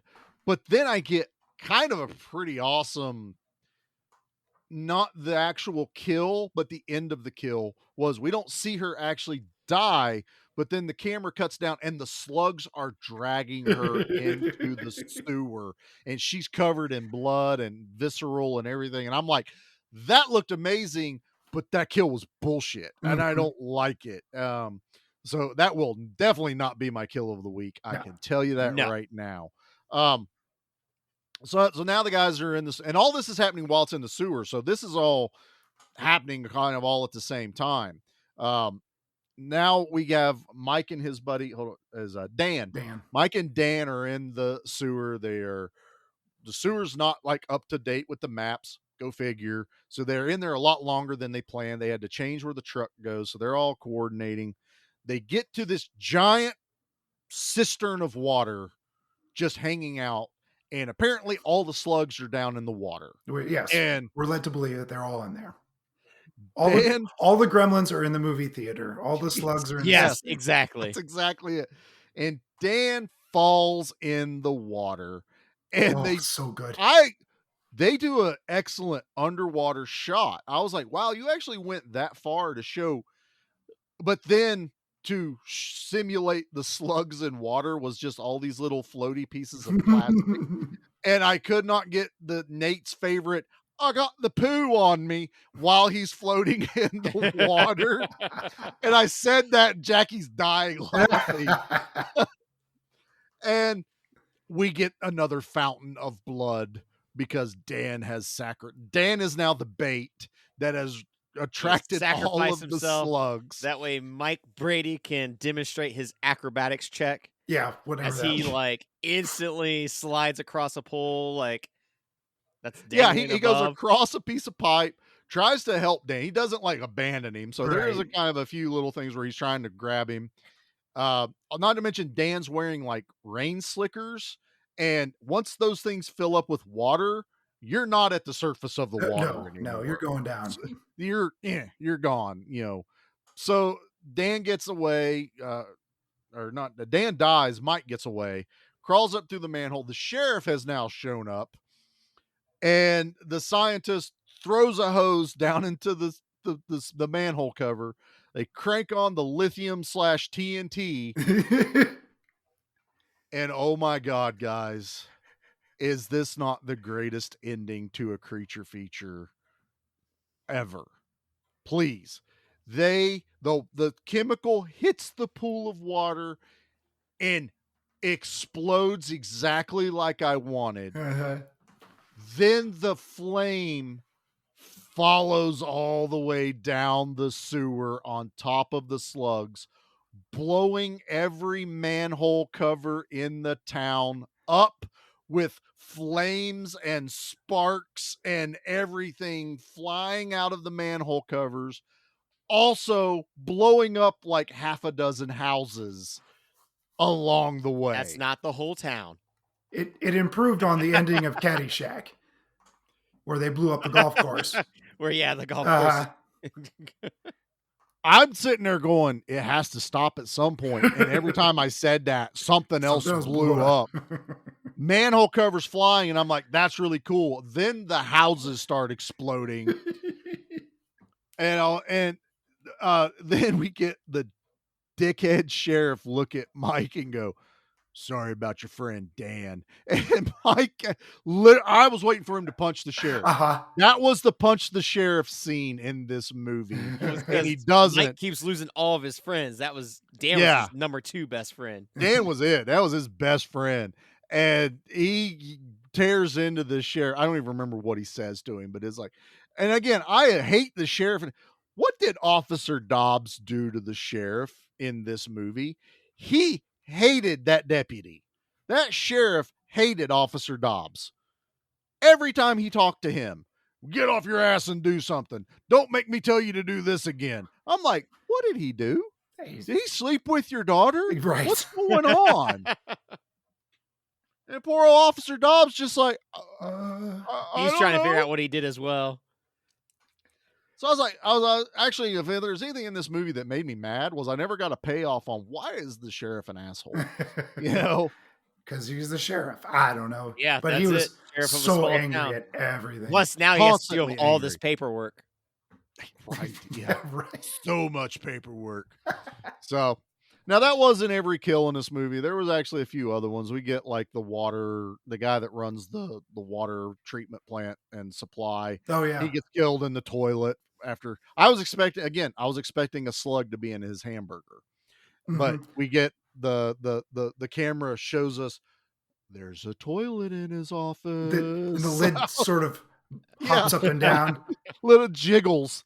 And the secretary finds him and it's just slugs all over him. I was like, that was kind of good. So that scene where Mike Brady comes in to talk to that guy is an over-the-shoulder shot. You see this water treatment manager or whatever. You see the back of his head, and he says a few lines, and I swear to God that was Leslie Nielsen. Like his big, deep voice and his white hair. I'm like, holy cow, Leslie Nielsen's in this. I didn't see him in the credits. Right. Then you see who the guy is. Then you see is. who it is. I'm like, oh, that's not Leslie Nielsen. But this is probably the one exchange that pissed me off the most about the ADR was the water treatment plant guy was definitely dubbed over. Oh yeah. Mike wasn't. Like his matched. The other guys didn't at all. And I'm just like, they're in the same office. It's Some the same. things just do not need answers. Maybe he was really bad at his lines and they had to redo It could have been. It could have also been like he's just like, oh, that's not what that guy should sound like. That's I was not going what to his say, voice should sound like. Damn it, Mike Brady, Right. we're not going to listen to you this time. Right. I can't turn the water off to an entire section of the town. And they're like, we like the way this guy looks, but we got to do something about that voice. And then when he goes to the movie's premiere, hey, that's not how I sound at all. Exactly. Why'd Those you sons cut of my bitches. voice? I'll never work in Hollywood again. Damn you, Mike Brady. Oh, this is the end of me, Mike Brady. Didn't that happen to Kathy Ireland when she was first becoming an actor? Like her, Yeah, I think she got dubbed over quite a bit. and then she took some voice lessons, and That's actually that a up. lot. Like early on, like some actors when they first started, a lot of them are dubbed over till they get better. Projecting voice. And, When stuff can we like start that. dubbing me over till I get a really good voice? I've been dubbing you since you came on. It's actually Shit. There's a John Lovitz app. Oh, is that what it is? Yeah, it just hears what you're saying, and now it's John Lovitz talking. Acting. Yeah, Genius. Thanks. Thank you. It stinks. It stinks. That's Nate this episode. It stinks. It stinks. It stinks. All right, guys. Well, that's the end of Slugs. Let's get into But is it? our... Question That's mark. right. One slug remains that Over a looked grate. it looked like a grill because the sewer's on fire. So I was like, he's getting cooked. That is the I'll get you, Mike Brady. That's the slug that bit him. I have your scent, Mike Brady. Come back here, you son of a bitch. Meanwhile, that guy that was in the movie is like, hey, why does that guy sound just like me? I don't sound like this guy. All right, guys, let's do our rating bloods.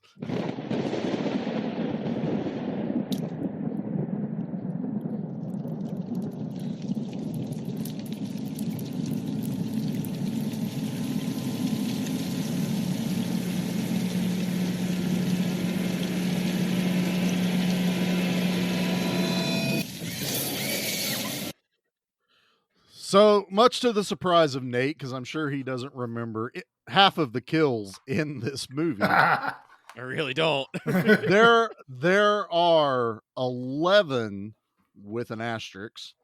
So 11 people die in this movie, and I was like, yeah, that's about right. I went through one of the little kill videos for this movie. Mm-hmm. This movie's got a decent little following, and honestly, it doesn't have a very bad rating on IMDb either. I mean, it's got its praise. So I went before I watched the movie, I was doing a little bit of research on it, and I was kind of surprised. I was like, it can't be as bad as Nate's saying it is. And then so, but the asterisk is everyone that does a kill count for this movie counts the hamster. So they call it 12 because, and let me say, the hamster gets a pretty gruesome death. It does. Movie. I mean, and it's prolonged. But yeah, the hamster gets counted in the kill count. So that kind of tickled me a little bit. I was like, some love for the hamster in the movie. So yeah, 11 plus a hamster die in this movie, and every kill is bloody except for the teenage boy, because he just kind of dies. We just see his camera. hand drag. Yeah, and that's it. Yeah, that's about all we get on there. So. Well, with that, and we've kind of walked through it, but none of us have actually said, but it's time for our kill of the week. What do you think? Zombie kill of the week?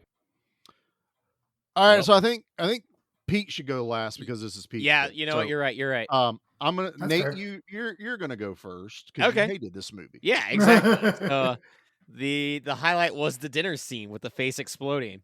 That was my kill of the week because you get the salad being chopped up. It goes for the long con. Yeah, patience is key to this one. I'll go next. I feel like that is the kill of the movie. Agreed. If there's a kill of this movie that it's known for, now that I've seen it, that's it. And yeah, that is kill of the week 100%. So what I'm going to do is I'm going to do my runner-up kill of the week. I think maybe works pretty good here. It's the teenage girl, because that is drawn out and it leaves a lot to your imagination because she's face first in a floor of slugs that are carnivorous and eating her. And then she raises her head up and that eyeball is hanging off the side of her face. And I wasn't expecting that. You know, it was a TNA scene that gave me a pretty gruesome kill. So that's my runner-up to the prolonged death of David Watson in this. So that's my call. So Pete. So I think there was an actual death in this movie because early on they dissect an actual slug and it really looks like he cuts into an actual animal. It does. Yes. If that was fake, if that was a prop, wow, salute. But I'm not advocating animal cruelty, so I can't use that as my kill of the week. But I'm going to piggyback on Charlie, man. That everything that could go wrong did go wrong in that TNA death. Uh, it was absolute chaos. And yeah, the reveal of her face was chef's kiss. So nice. Absolutely. Like, oh, when she lifted up her head, and she's like, oh, gross. And she's like crying out Yeah, to her boyfriend to help her. And it's just, she's it's a crazy slowly scene. dying, just slowly dying. Oh, it's horrific. And so way to go. I agree that the best death is the head explosion, but I got to double up on with Charlie as far as the runner up is concerned. Yeah. Now, I do have a request, though, Charlie. When you're editing this episode in like the last half hour of this movie or this podcast episode, I want you to throw in the musical score of "Bop Bop" the whole time. I got to do the whole musical score. That was the other thing I didn't bring up in this was every time they did the scene with Mike riding with the cop, sounded like music from Chips. The TV show.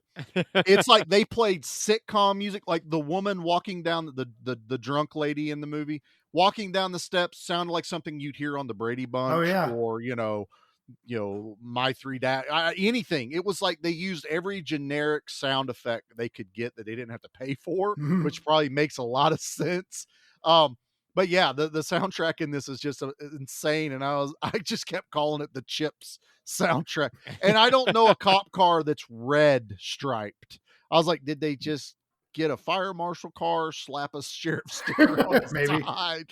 I started dissecting things I shouldn't have.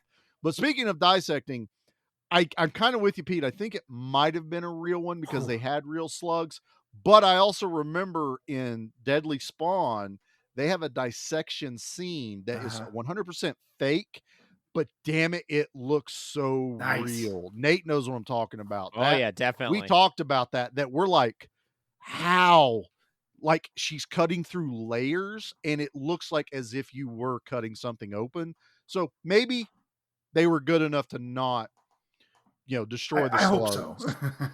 Because they did go through a lot of trouble of using rubber ones if there was something that may have been, like throwing them in the jar or throwing them around. Well, there was that scene with the sink where they were coming up through the kitchen sink and Mike was hitting them smacking them with a pan. Bang, bang, bang. That's another one the where pan is the number one slug killer. That's right. Frying pan. Who knew? That's a one for the kids. Tangled. But that was another scene that I'm with you, Pete, where I was like, shit, did they just crush real slugs? Yeah, it really looked like it. It did. So if they did, shame on you. If you didn't, bravo. Bravo. All right, guys, machete time, right? Machete. Oh, yes. Guys, it's okay. He just wanted his machete back. Woo! I'm sorry if it sounds like I've taken over this show because Nate usually is supposed to host the horror ones. Usually I do, but I struggle disassociated with this movie. So angry at this movie, Nate. You're like the sheriff. Like, I hate this movie, and I hate you too. Hate it. Pete, I thought we were friends. So we're going to end on Nate. So, all right. Pete, this is your pick. All right. Yeah. What's your machete scale? I always say that when you watch it with others, the rating can only go up. This is a dumb movie. There's very little substance to it. It's an absolute blast. I'm going to give it a 7 because, maybe 7.5. 7.5. I'm going to give it a 7.5 because I had so much fun watching this. I had so much fun watching it a second and a third time. This is one that I might go. This man came prepared. Find a Blu-ray and hopefully get a commentary on it. But yeah, this is one to see if you are a fan of the 80s and any sort of Nature Strikes Back sort of film. Watch this movie. It's free on Tubi. There's no reason not to watch it. It's a crisp, 88 minutes, 92 minutes? It was 90 minutes. 90 minutes on the money. 90 minutes on the money. It's not going to, it's a perfect length film. Go see it. Go see it. Go see it. Yes.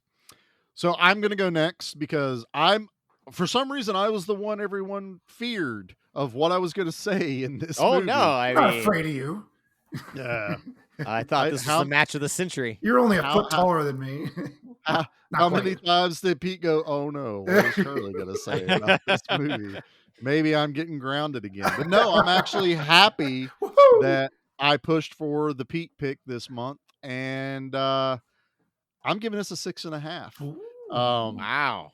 That, and I look, 5 is average, so it's, remember, we're on a scale of 10. So if you hit it with a 5, it's like, that's a watchable movie. I enjoyed it. Good enough.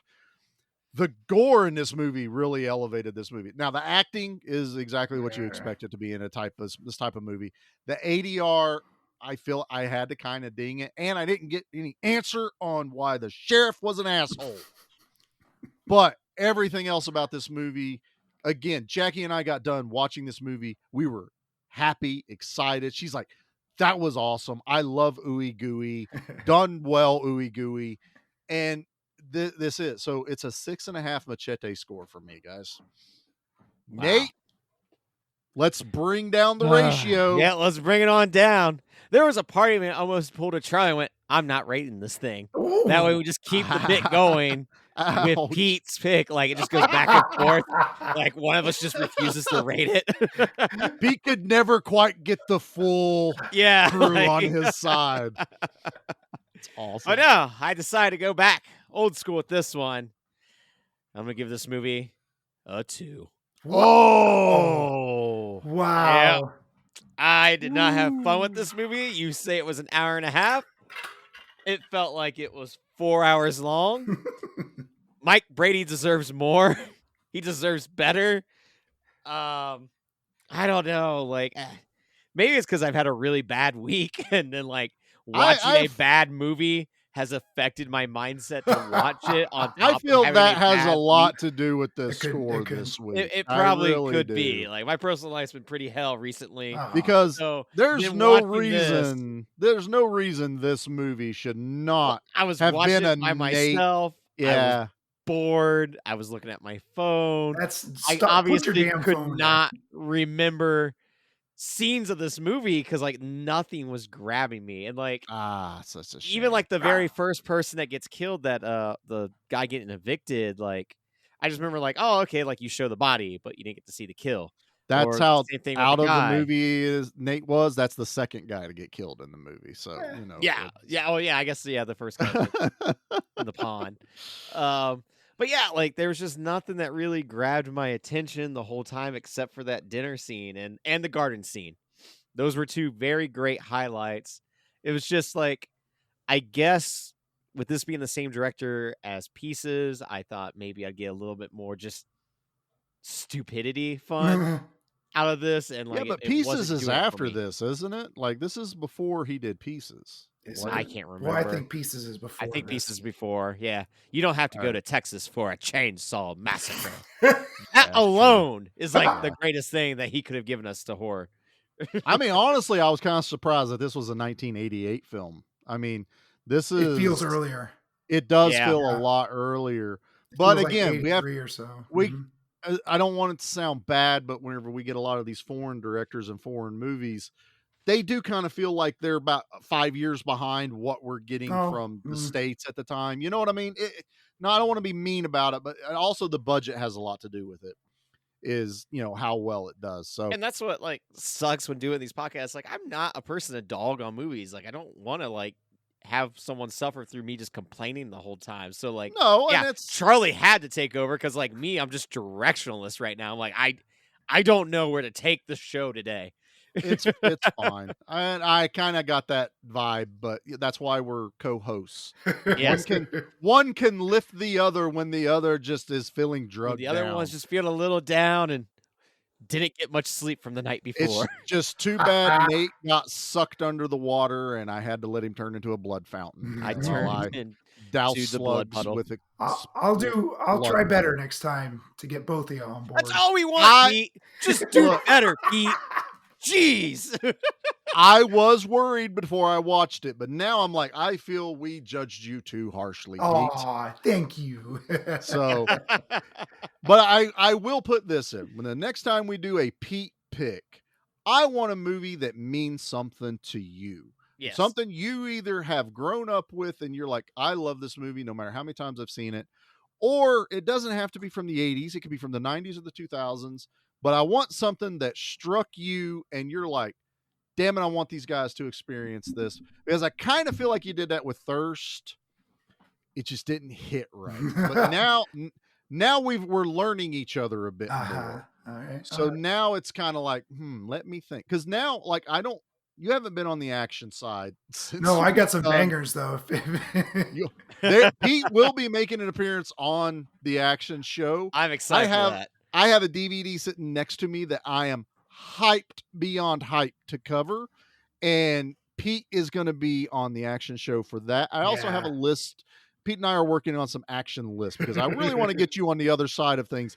He got a little bad taste in his mouth from my Mario Van Peebles werewolf debacle.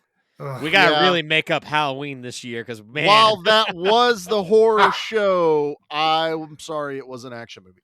100%. So, Nate, are we doing trash opinions since you've basically had a trash opinion this entire movie? I mean, I did have a strap, but I found one that I do. Did you find one? Okay, yep. Hold on.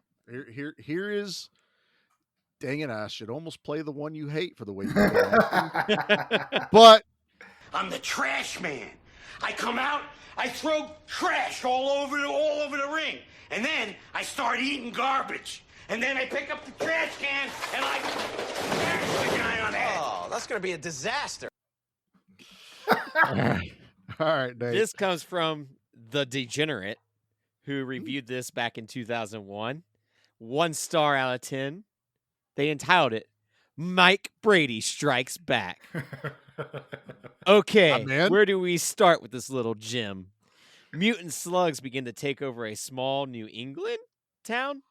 Only one man can stop them, and that man is Mike Brady. Now, if that wasn't laughable enough, stay tuned. The footage of the slugs is what's known as stock footage. No matter who the slugs attack or where they are, the same shot of piles of slugs oozing everywhere is shown. Keep in mind, this singular shot occupies at least half the movie. The acting in the movie was knock down, drag out, steal your wallet, punch your girlfriend, kill your dog. Bad. I'm sure there's worse, but you're going to be hard-pressed to find it. The only gem was, you guessed it, Mike Brady. He must have taken a few night classes at the YMCA because he was the best in the bunch. As for horror, this film is to not be taken seriously. This isn't horror. They're slugs, for crying out loud. The entire rising action could have been avoided with a salt shaker or two. Think about that. Only watch this film in a Mystery Science Theater 3000 type environment. Otherwise, I can see some major damage to your brain. Okay, I love what he was hyping Mike Brady because that just justifies everything we did. Love Mike Brady. There is nothing wrong with that man. he is the stock footage. Now, they did use the same kind of clip once in a while, but there were several different clips of the slugs. I legit think I think I read that they had those type of, they're called a black slug. They had them on set there for a lot of the different things. Not the big, like I said, when there was thousands of them. Right. That was They're slugs. disturbingly large. They are, and they're kind of disturbed. They're not what you think of when you think of a slug you find in the yard. No, like they're little garden slugs the size of your pinky fingernail. Yeah, these things look are armored. You know, they're ready for battle. So, and then to counterpoint him when he's like, I don't know if I've seen worse acting. This man has never seen House by the Cemetery with Bob. Bob, damn you, Bob. Yeah, I don't see how that's 1. Although I don't see how yours is a 2. So that's a good trash opinion you found there. A 2 in a while. I guess you know what, you can take over that mantle now. You're the new holder of the 2 I don't belt. like 2s. I don't like when we get into this territory. All well, right? You're the one that picked it. You could have said 2.5. Nope. Stand by your rating. Yeah. And I'm sorry, if a movie gives me this amount of good gore and deaths, it's a horror movie, guys. Just because I don't have jump scares in a movie doesn't not make it a horror movie, okay? Exactly. Let's get that out of here right now. These kills were amazing, period. I expected elevated horror from my slug movies. I'm always I do believe I shot a text to everyone, though, after I watched it, went, well, this is the best slug movie by default. So you can quote me on that. I'm always cautious with reviewers as they're reviewing it 20 years after the film comes out.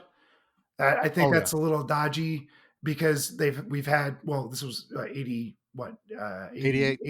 so 10, well, like 12 years later, you've had almost a lifetime of movies to get ingrained with. And well, yeah, this isn't going to hold up against some of the more modern films, but no.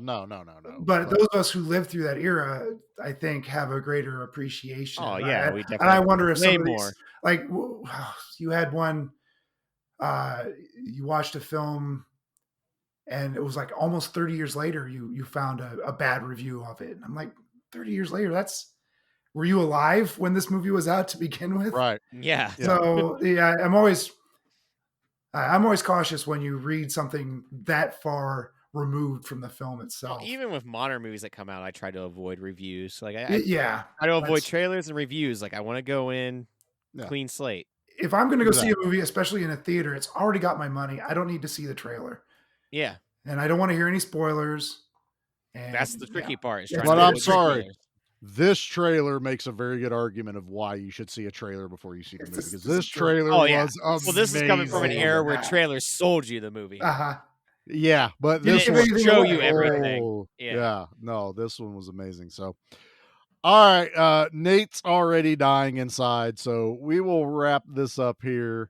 I want to thank Pete once again for coming on and doing a Pete's pick. You knocked it out of the park this time, Pete. Thanks for having me. Thanks for ungrounding me. I'm here for it. Best decision I've made in a long time. Nate, you'll survive. Am I allowed to ground him? Nope. Nope. You can't ground him. So Pete's always one step forward, 2 steps backwards. Right. That's what it feels like right now. But, don't worry, Nate. We got a pretty good list of movies upcoming that we've got scheduled that I think that's okay. I'm still like Pete's #1 fan. There you go.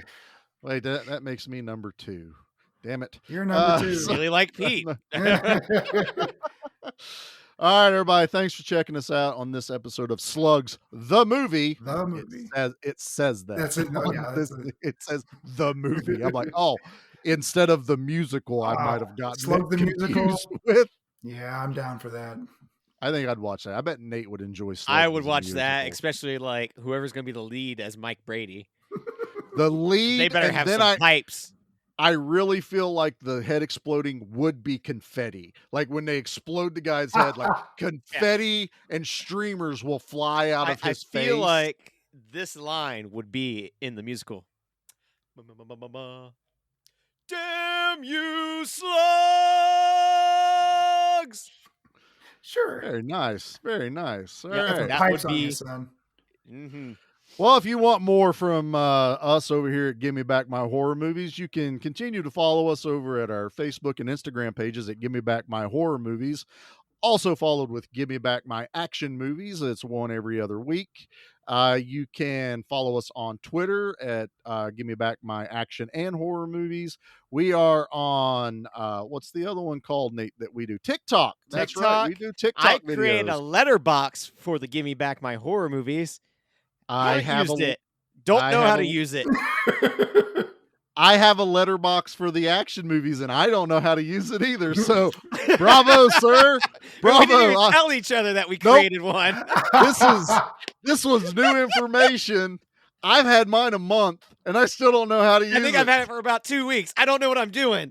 I keep getting emails from Letterboxd going, "This is what's going on this week." I'm like, I don't know what's going on at all. I was like, I'll put the reviews of the movies we've done on there. And I went, well, that just eliminates why you would even listen to the podcast. And I was like, well, what do I do? That's why you have to do it like a week later after the episode drops. Then you review the show. That's what we do. You review the episode of the show.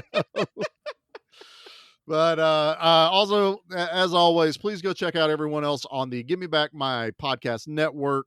Monster Movie Stomp Down, Pete's Show, Good Beer, Bad Movie Night, who joined us on our Event Horizon episode. If you haven't listened to that yet, that was a lot of fun. So much fun having the entire God, we dug into that movie. Complete chaos. Oh my goodness. Oh, a lot of you people.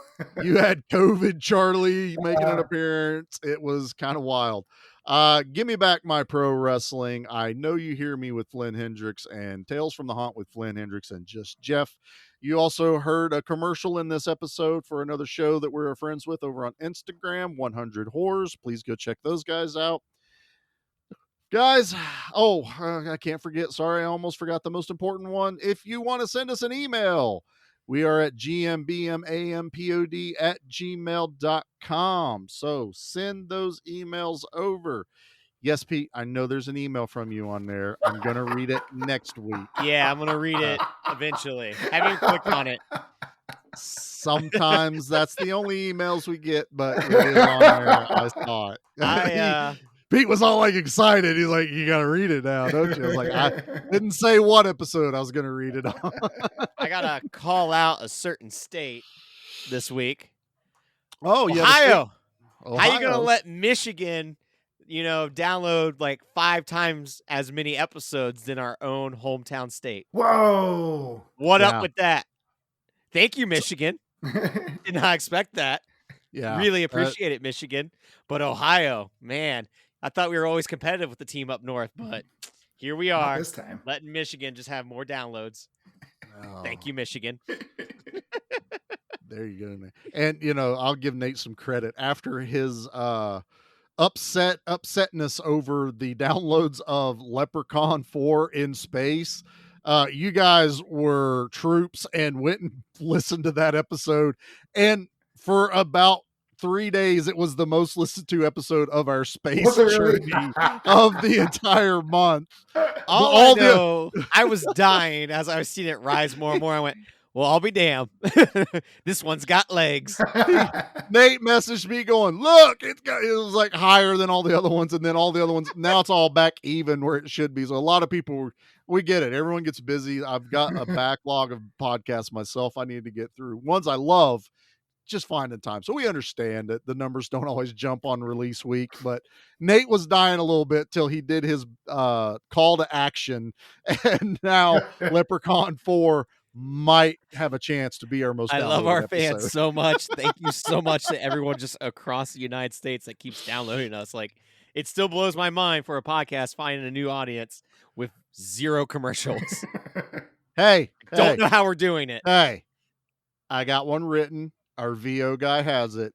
We will have a commercial. We're almost going to have a commercial. And then our numbers are going to tank. I'm going to slap you. All right. We're slug. done. We're done with Slugs, the movie. Pete, thank you again, Thanks, brother. guys. Can't wait for your next pick. Thank you, everyone. I love you. Nate, are you going to give me a good word if I ask for it? Yeah. All right. You don't win friends with salad. You don't win friends with salad. Now, let's talk about how I get back home.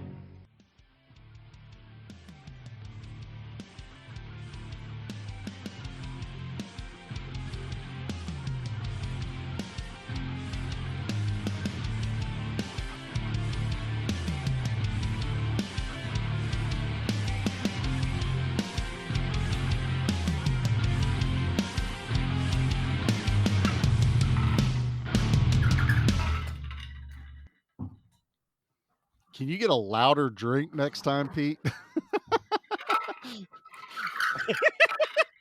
I appreciate he's waited till I've done a drop to take a drink, but I'm just like, I hear every ice cube. There are 7 ice cubes in that thing.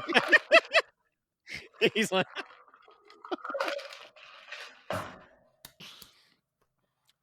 Pete just spilt water all over himself like a child. He really did.